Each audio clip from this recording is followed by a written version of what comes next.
Welcome to the Sovereignty Sage, where your sage, Melania Johnson, enjoys herself as she runs her mouth about all things woman. My mom always said, women are the most powerful beings on the planet. They just don't know it. Well, I'm here to help you to know it. Put on your big girl panties because we're going deep. I'll talk about it all. Now let's go claim your sovereignty, shall we? Hello, good day. Welcome to the Sovereignty Sage channel. My name is Melania Johnson. I'm your Sage coach. And let me start off by saying today that I am feeling some kind of way, y'all.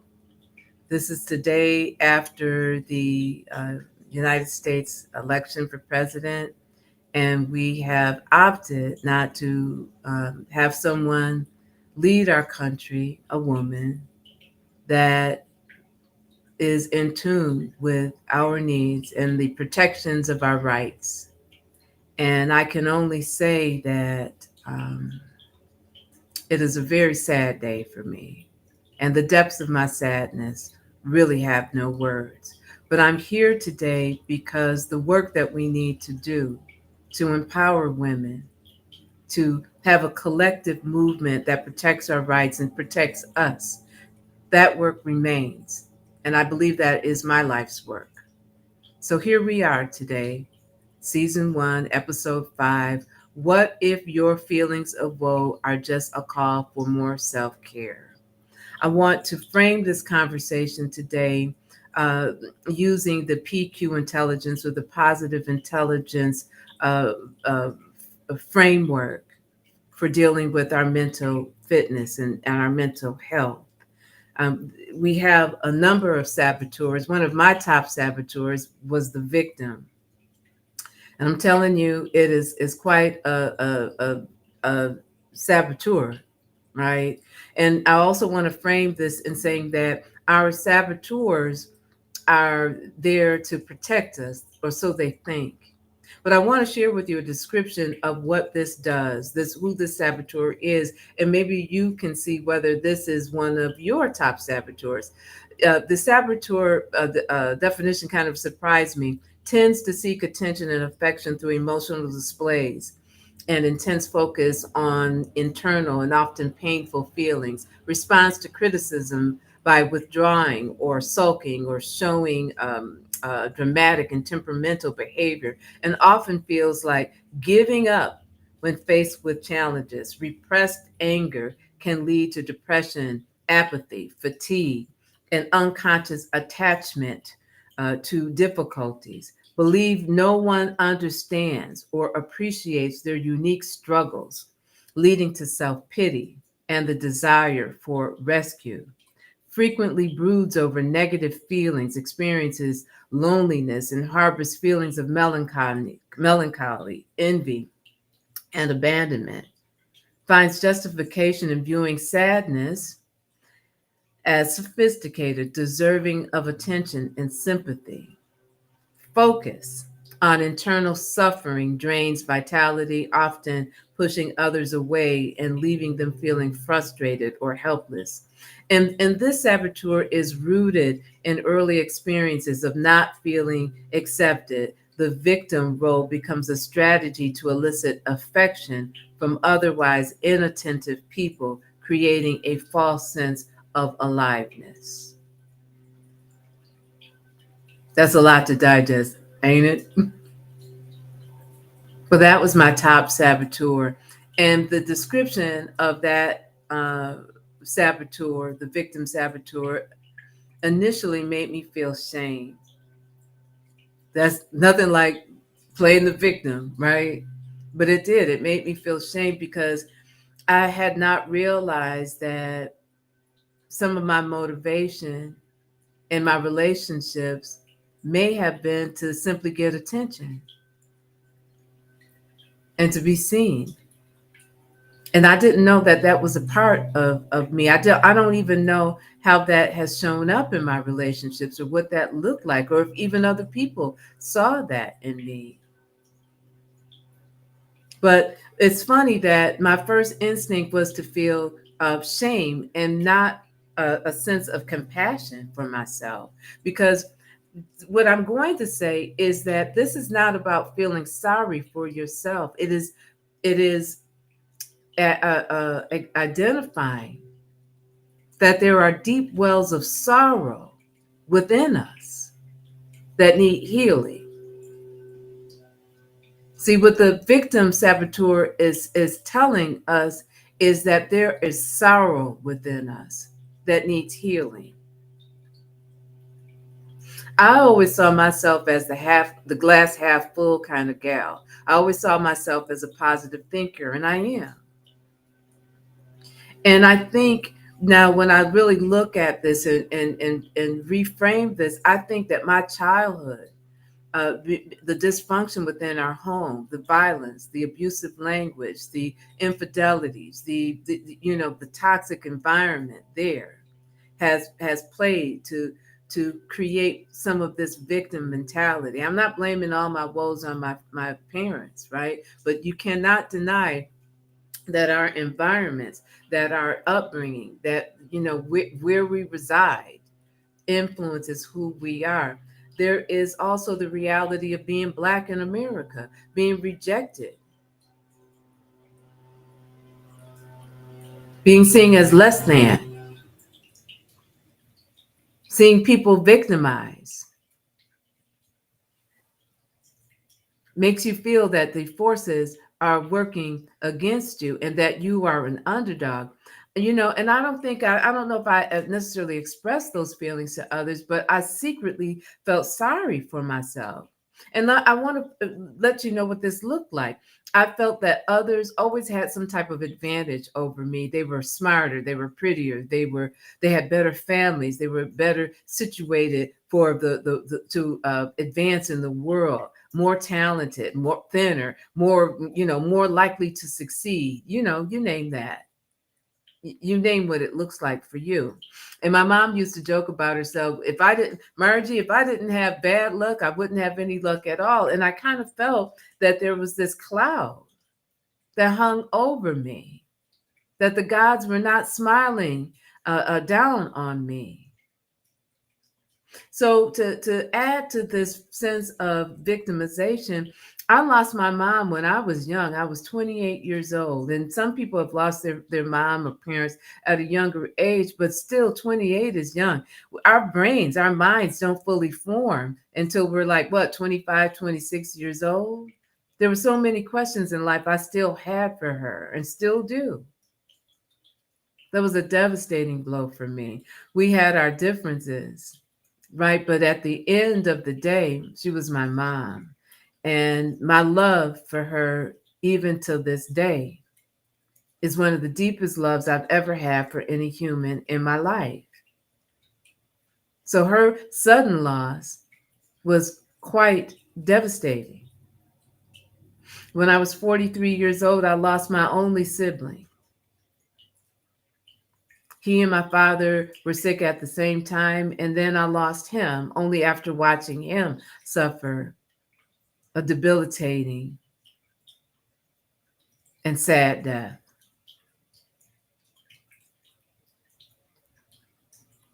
I was getting my master's during that time, and it was kind of a relief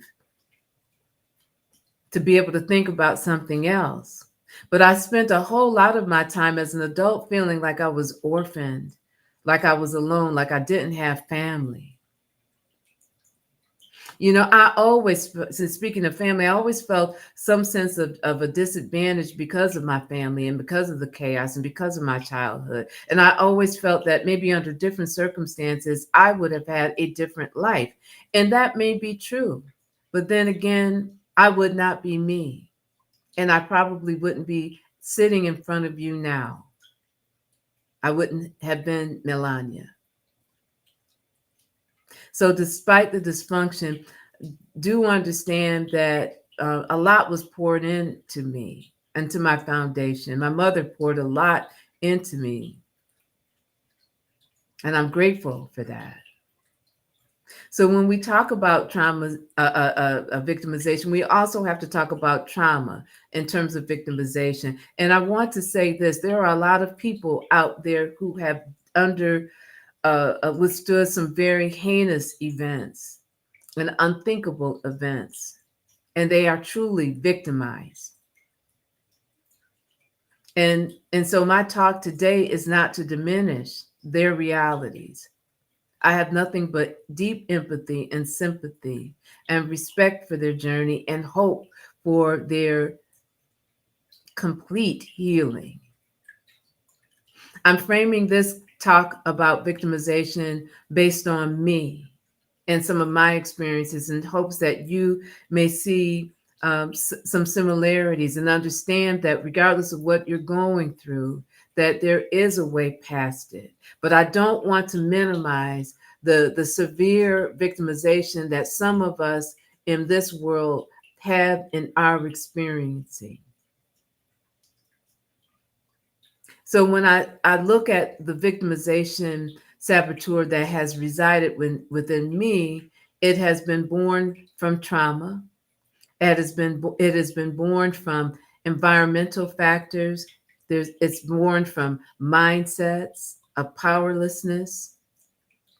And there's also just plain seasons in our life when life is quite shitty and that we go through it and we feel that there is no one and nothing on our side. There is the pseudo comfort of thinking that if you can share what is your deepest hurts or pains, or and we oftentimes don't really get into the nitty gritty of it. We kind of put it on the surface in hopes that somebody is going to recognize the sorrow that is within us and have pity on us and see the pain that resides in us. You know, that definition of the victim saboteur talked about emotional and temperamental. You know, my mom used to say, Melania, you have mood swings. And I was moody for most of my life. And I'm understanding that was probably a reflection of the fact that there was so much going on inside of me. I didn't know how to regulate my inner workings, my inner feelings. I was all over the place. And despite all the work that I've done, see, I've never been married. I don't have children. I've spent a whole lifetime going deep within myself so that I can understand the human the human context that we all reside in, and to understand the depths of that so I can have real conversations with you. I've done a lot of work with myself, but still, but even with all of the work that I was doing on myself, I walked around embodying deep levels of anxiety and deep levels of depression. I did an exercise not very long ago, and I look back, on some of my earlier thoughts about myself in childhood and teenage years. And the question was, did you like yourself? And the answer I had was no. I didn't like myself. And maybe it was because no one ever kind of shared with me what they liked about me. And I think that that's something that we as women can make it a part of what we do in terms of raising our children, in terms of raising other people's children and building relationships, letting people know what is the beauty that resides in them. Because often we're told what we're not, how we fall short, but often never told what makes us unique, what makes us beautiful, what makes us shine. And so I didn't have that. I only had feedback on terms of how to correct myself, how to make myself better, how to make the representative of me stronger. So, I didn't like myself, and the chaos and the dysfunction probably caused my inner being to bounce from one emotion to the next. And what I realized is that when you talk about victimization, you're talking about things that have never healed, emotions that are raw, The representative that we trot out wants to present something that is strong, but underneath the heaviness and the darkness still resides, and it's overwhelming. I felt bad about myself. I felt bad about my life. I felt bad about my prospects. Part of my victimization was attached to loneliness. I felt unlovable, and that I was and that was a great source of victimization for me. I felt that everyone had love and a mate except for me, and I didn't understand it. I had invested in myself. I was smart. I had, my own home. I have a little business. I'm industrious. I have all of these great qualities, but why is it that no one chose me? I was engaged before, but I wasn't ready, right? And then I chose men sometimes that didn't have the capacity to love me because they didn't love themselves. They had their own human evolution. I found someone who matched my brokenness, right? They couldn't give to me what they couldn't even give to themselves. So I interpreted that as a confirmation that, yep, it's true. You're not lovable. Not that they had deficits, that I was a deficit. So I felt like, no, God, Melania, you're getting older. No one loves you. I'm broken. And even if I found someone and I decided to get married, dun, dun, dun, dun, the people that I really loved, my mother, my father, my brother, would not be in attendance because they were gone. Victim. I felt a deep sense of loss and sadness. Life felt unfair and stacked against me. Woe is me. This saboteur made me feel a sense of shame because I felt powerless. Victimization makes you feel powerless. And I wanted that attention seeking behavior. I wanted someone to see my pain. I wanted someone to see my loss. I wanted someone else to see the cross that I bore. I wanted attention and affection. What I felt was shame. I wanted someone to acknowledge not my strength. People always told me that I was strong. I wanted them to see the part of me and the part of my life that was broken. I wanted their sympathy. I wanted their empathy. I wanted their love, and I wanted their support. But here's the thing. Seldom do people give you what you need to fix your broken parts. First of all, they probably don't even realize that you are broken because our representatives do such a great job of masking our pain, masking our fear, masking our brokenness. Our representatives go out front to make certain that none of that seeps through. So we're all on the inside. The victim is really looking out into the world and looking out at the relationships they're having, wanting and hoping that someone sees them, sees their pain, offers them the unconditional love that they absolutely want and deserve, but we're not articulating it.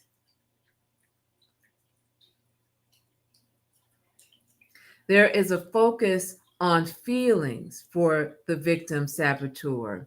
And when I think about it, I had some big ass feelings: anxiety, depression, fear, loneliness, self esteem, brokenness, deep turmoil. The feelings were all consuming. And then there's the element of martyrdom. I always have felt responsible for everyone else's well being. As a child, I felt like I was my mother's protector. I felt like I was the emotional safety net within our household. I felt that my childhood, to some degree, had been stolen, even though I know that one of my mother's biggest priorities was that I had a childhood. right? That was a good childhood, but still the circumstances, the conditions did not lead themselves to me feeling safe within that childhood. And I felt that it was stolen from me to some extent. That's victimization. When my brother and father became sick, a part of me was resentful. I loved them, don't get me wrong, and I felt great depths of sorrow for their suffering. I did.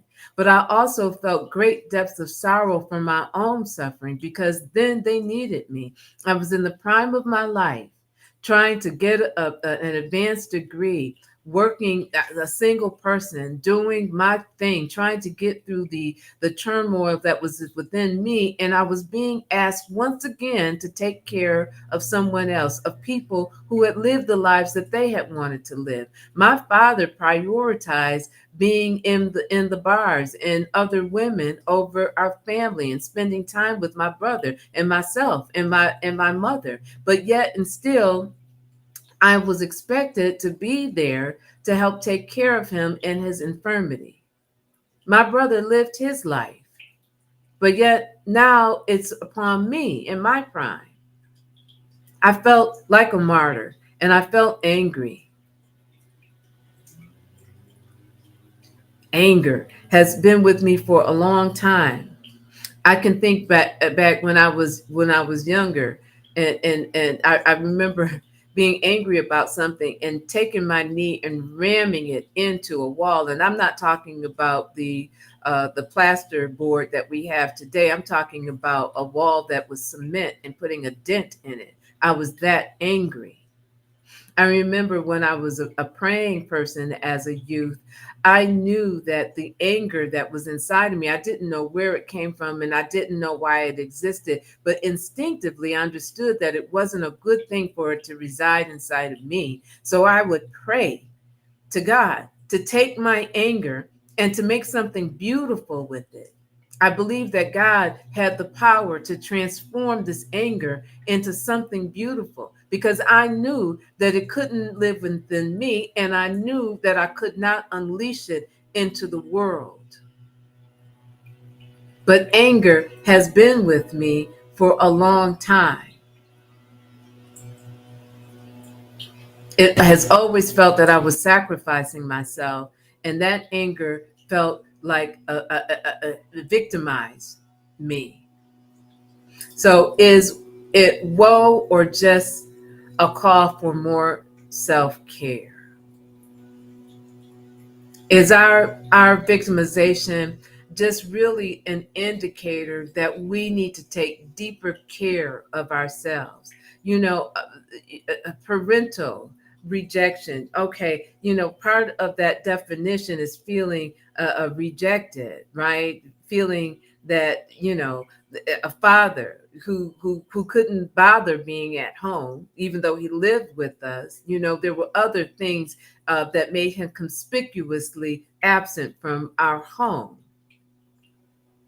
His relationship with us was not a priority. That felt like rejection. Rejection by society. Being Black in America is not for the faint of heart. Don't ever get it twisted. An entire society that overtly and subtly tells you every term that you're not good enough, you're not smart enough, you're not American enough, you're not worthy of respect or worthy of the sanctity of life. Systemic racism that impacts equality, quality education, healthcare, access to capital, freedom to live where you wish, bias and bigotry, colorism, violence, and lynching all shape the psyche that is within me, that victim, rejection because of gender, women being the second class citizen, underpaid, denied rights, objectified, and often brutalized. Rejection can breed a deep seated anger and a sense that the world is stacked up against you for no other reason than you being born, being a victim of circumstance, not to mention molestations and inappropriate sexual acts. thrust upon me.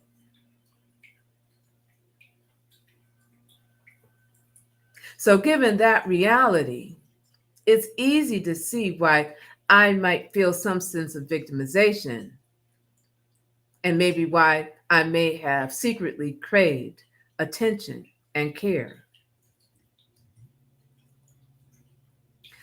The victim saboteur is a reminder to us that the care and attention that we seek no longer lies in someone else's power.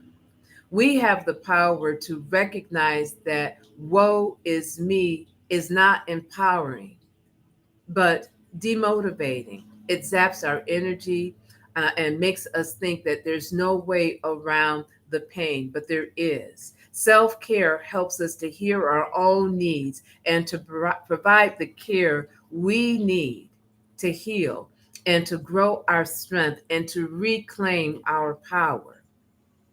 As a victim, we are powerless, and there is no one that will ever care deep enough or pay attention close enough to fill the wounds that cause us to feel victimized.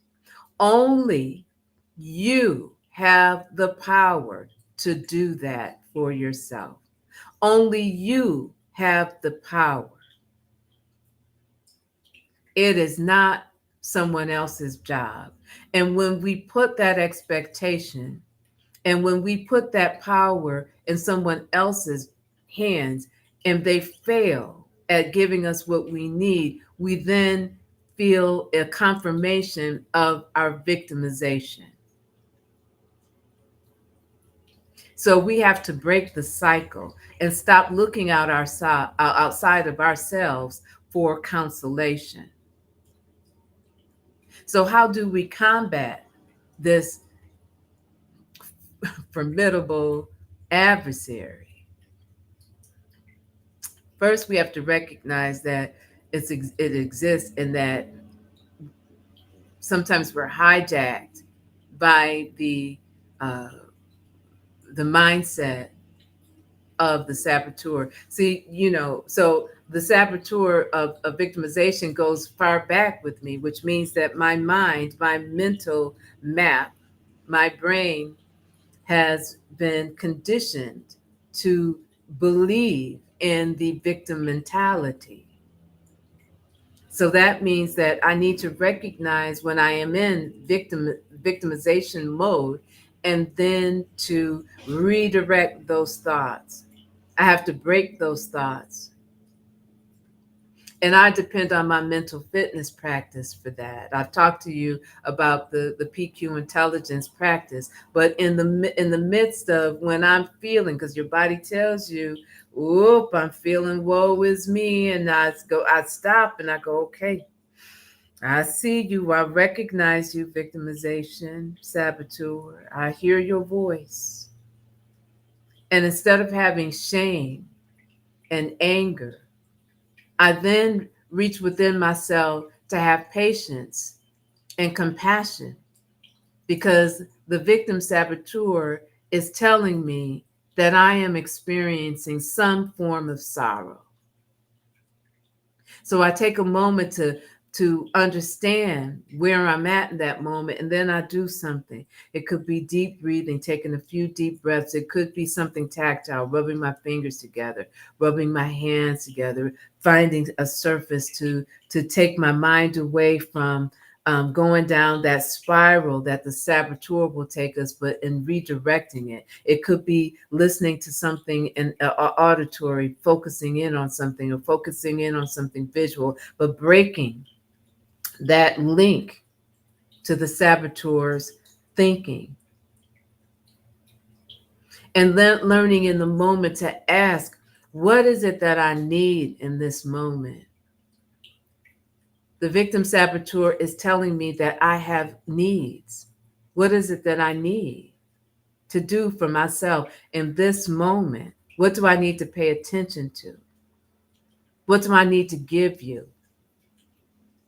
You have to go to the source of where that victim mentality was born. And if you can't do that by yourself, get support, help someone to guide you into your inner core to find the places that you need to heal, and who is equipped to help you to have a healing journey, to heal yourself. The other thing that you can do is you can learn to ask for what you want and need. People are better able to give you what you want and need when you can clearly articulate it. Hey, you know what? I called you because I could use a little love today. I could use some attention. I could use some kindness. And it makes us feel very vulnerable to do that. But when we ask for what we want clearly, we are better positioned to get what we want and what we need. The victim saboteurs require us to have deep wells of compassion for ourselves, not the mindset of you're just feeling sorry for yourself. No, it is to recognize that I have deep places of sorrow in my life, and I have the capacity to heal them so that I can be whole again, and I will not put that responsibility on someone else. So that's our talk when it comes to our personal sovereignty. So I'm going to switch gears a little bit and take us into a shameless plug. This podcast is sponsored by Be Smart Coaching. The motto is, in life, you can either work hard or you can work smart. I suggest you work smart. That motto came from my mother, Margie B. Smart. Be Smart Coaching is my company, and I am a leadership practice offering assessments, coaching, um, uh, leadership development, as well as change strategy. So for your leadership development needs, please give me a ring-a-ding that we can chat. I am launching soon a women's leadership mastermind program as well, because collectively we could use the support. So with that being said, we've been talking a lot about the positive intelligence practice. I am offering in January a 6-week mental fitness program. This um, program will help you to deal with the victim saboteur and all the other saboteurs that take over our lives. In this program, you will have access to an amazing app that will help you to track your daily progress and provides daily exercises, because mental fitness is not something you do in fits and starts or if you do every once in a while, but it is an intentional practice that you do every day, and this supports your practice. We have weekly group coaching sessions, a cohort of 5 participants, 5 like-minded women like yourselves who would like the support to be their best selves, to be resilient, and a digital copy of best-selling book, The Positive Intelligence by Shirzad Shamin, who is the founder of this practice. It's something that I live by. Today, it has opened many insights into my mental fitnesses and given me some tools to help me through this journey. So the deadline for special pricing for my Sovereignty Sage family ends December 25th. Please, I will leave a link in the description is for you to learn more about that. So today we are talking about the global sovereignty. My notes are gone. I don't know why they're not there, so I'm going to be winging this a little bit. But in 2024, the World Health Organization, they put together a report that looked at violence against women worldwide. And I want to share some of the statistics. So as we work on our global, uh, um, sovereignty, there are some our personal sovereignty. There is a global collective sovereignty that we need to address as well. 1 out of 3, or 30% of women around this globe have suffered from uh, violence or abuse or sexual assault. 30% of the women on this planet. And you know that number must be low because not all sexual assaults and not all abuses are reported, right? These are some of the realities of the women on our planet. So collectively, we have to ask ourselves, what radical act do we need to employ to change those statistics for ourselves in our own country as well as for those around the world, right? What do we need to do? There is a blueprint for that. It's called demonstrations. I hope after today that we are able to have peaceful demonstrations in our country. It's called petitioning. It's called being active politically. It's called creating international organizations that address these issues that are important to women. So you have to ask yourself, what radical act are you going to do in your life, in your workplace, in your communities? What movement are you going to lead or that you are going to join that is going to change the reality of women throughout this world? Because when collectively, when we unite and work towards a cause, it helps everyone. We have work to do. We have work to do. So I will leave us with a quote for today. No one saves us but ourselves.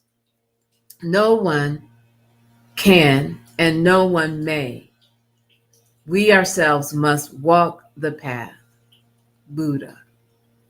This concept works on both the individual and the collective path to sovereignty.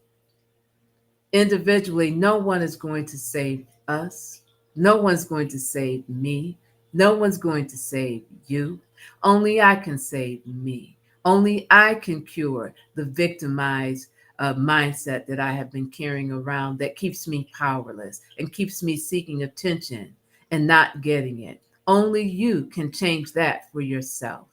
And collectively, we women are the ones that have to collectively change the conditions under which women are living in this global community. Only we can do that. The patriarchal society has never been a protective society for our rights. They have never protected our rights. And putting that power and that expectation in their hands has always been a shortcoming on our part. We are responsible for the change that we want to see in this world. Nearly 27% of women aged 15 to 49 in relationships report experiencing violence from their partners. What can we do to prevent that reality? We can do something. We are empowered to do so. So I thank you so much for spending some time with me. We went a little over. I think this conversation is an important one, especially in light of where we are today in the United States. Women who no longer have sovereignty and control over their own bodies. That is the reality in which we live today. Collectively, individually, what are we going to do about that? If anything that I said today has helped you, please like, subscribe, and share. This is a revolution, folks. And the only way to get the message out is if you share it. And so I appreciate your efforts to do so. Thank you so much for spending time with me.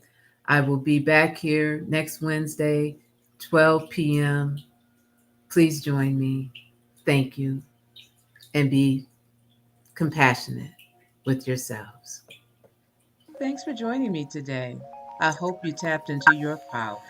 If you did, like, subscribe, and share.